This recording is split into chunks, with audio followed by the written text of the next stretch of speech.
mai yawan nazari ba ake yi maroƙi ba, wanda ya yi rashi shi ne ake yi wa jaje.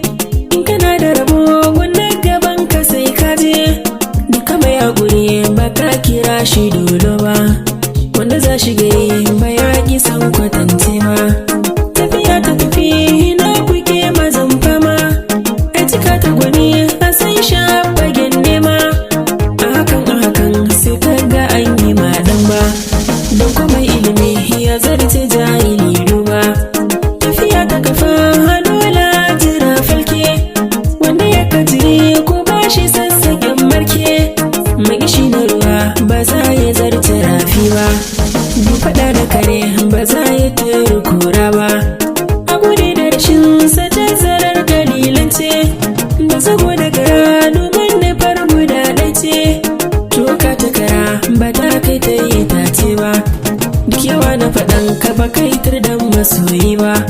Shi kwa al'amari na duniya akwai kallo, dubi haske na wata san da ya billo. In kana da akwai ba za ba karance ba, tandarwai na ba za ta soya kaji ba.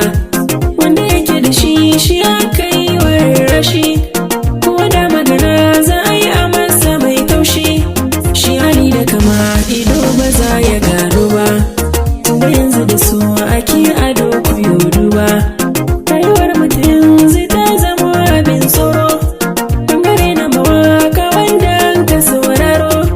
Da kiran mureki gaskiya magaruwa, maganar mata ta garuwa ga mai ruwa. Tunda tambara kun ga dole ne a wasarki, juriya ta kasa a ce da wani sadauki. Don alamar ƙarfi mai giba ake duba, kun ga dauri ayyaba a ɗara shi zance ba. Mai yawan zaga kai shi dan magori ne suna, kuma kun ga da gamba aka yi sakar zana.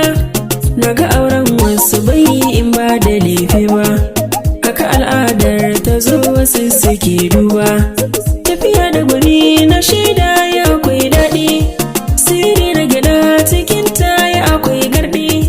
Shi masunci ba zai yi babu gora ba, mai yawan nazari ba za ya rasa lura ba. Shamsu na kwalala gaskiya tana furto, ko da ka zai san wasu sai ya kokonto. Ka guje wa maƙinka haka ban ga laifi ba, kaga shi ko ba soyi ba ka ƙi masa kawana ba. Na minta shi da jarabi cikin komai, dole ka yi guri ya san da kan samu jarmai.